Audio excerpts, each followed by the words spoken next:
अब आता है सब मिशन एग्रो फॉरेस्ट्री। तो जो सब मिशन एग्रो फॉरेस्ट्री है, इसकी क्या कहानी है? एग्रो फॉरेस्ट्री का क्या परिभाषा है? Agro plus forestry.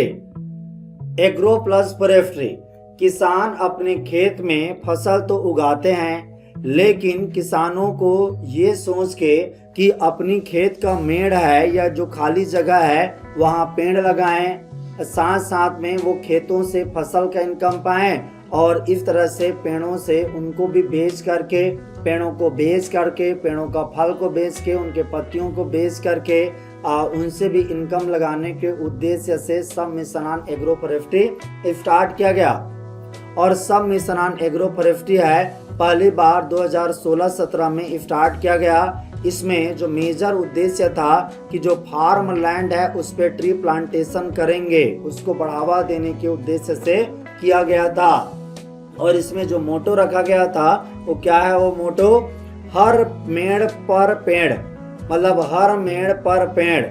हर जो मेड़ समझते हैं वन, ये जो होता है ना खेत के बॉर्डर, इसे क्या कहते हैं? मेड़ हिंदी में। तो इसी मेड़ में ही ना पेड़ लगाने की बात है, ट्री लगाने की बात है। तो every one must have a tree, उसका अंग्रेजी मतलब ये बनेगा, ठीक है। और ये जो मतलब एग्रो फॉरेस्ट्री को बढ़ावा मिला वो नेशनल एग्रो फॉरेस्ट्री 2014 के इंस्ट्रक्शन से मिला, क्योंकि इस पॉलिसी में कहा गया था, याद करो, national agro forestry national forest policy है 1996 था, मोस्ट प्रोबेबली 86 था। उस पॉलिसी के तहत में क्या है कि ये था कि देखो हमारे देश को 33% ऑफ फॉरेस्ट एरिया की जरूरत है मिनिमम।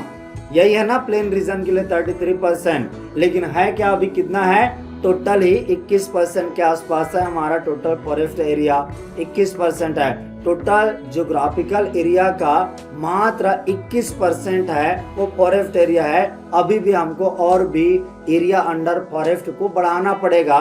तो उसी दिशा में ये एग्रो फॉरेस्ट्री सब मिशन एग्रो फॉरेस्ट्री भी मदद करेगा।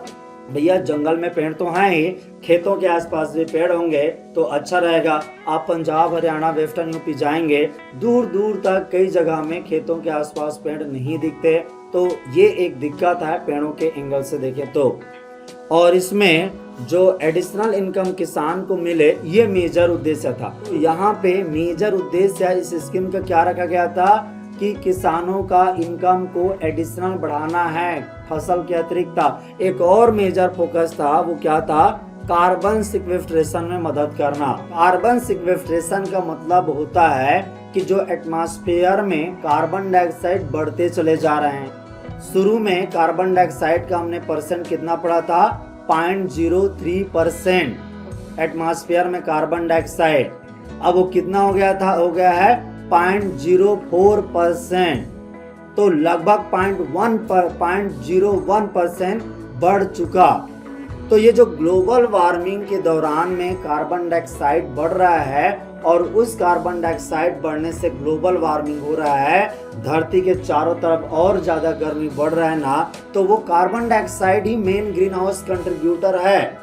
तो हमें कार्बन डाइऑक्साइड को कम करने के लिए हम पेड़ों का सहारा ले सकते हैं, क्योंकि पौधे हैं, पेड़ है, उनकी पत्तियां फोटोसिंथेसिस के दौरान कार्बन डाइऑक्साइड को अपटेक करती हैं, लेती हैं अपनी स्टोमेटा से।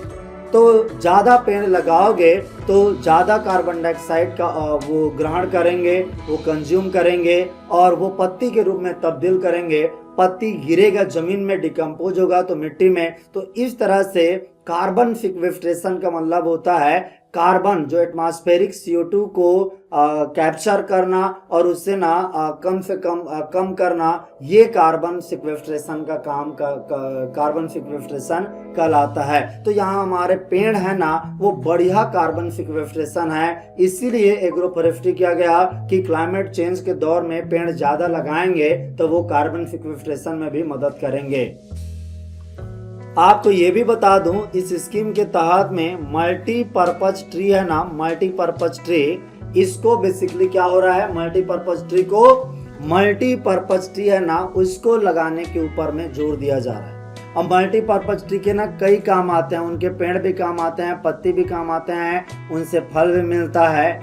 तो उनको, जैसे नीम है, नीम इज ए मल्टीपर्पज ट्री, उसका बीज भी काम आता है, उसके पेस्टिसाइड बनते हैं, उसका पेड़ भी काम आता है, जलाऊ लकड़ी काम आता है, इमारती लकड़ी काम आता है, पत्तियों के औषधि भी बन जाते हैं। तो ऐसे मल्टीपर्पज ट्री को लगाने के ऊपर में जोर दिया जाता है इस स्कीम के तहत में। इस स्कीम के उद्देश्य हैं जो भी फार्म लैंड है वहाँ ट्री प्लांटेशन को एक्सपेंड करना, इंकरेज करना, वहाँ क्वालिटी प्लांटिंग मटेरियल ट्री का लगाना कि ज़्यादा से ज़्यादा ट्री का और बीज मिल सके, पौध मिल सके, क्योंकि पौध दोगे तभी तो किसान लगाएंगे ना, और ज़्यादा से ज़्यादा।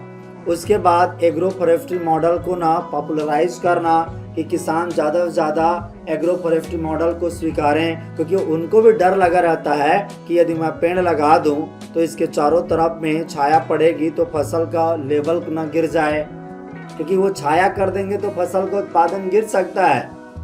ऊपर से कई सारे पेड़ के जो पत्तियां गिरते हैं ना, तो वो पानी यहाँ जब जमीन में पड़ेंगे और सड़ेंगे तो वो फसल के साथ एंटागोनिस्टिक इफेक्ट भी डाल सकते हैं, उल्टा फसल के ग्रोथ पे इनहिबिटरी इफेक्ट डाल सकते हैं। हो सकता है पेड़ की जड़ ऐसा कोई केमिकल निकाले जो एंटागोनिस्टिक प्रभाव डाल रहा है फसल के ऊपर में।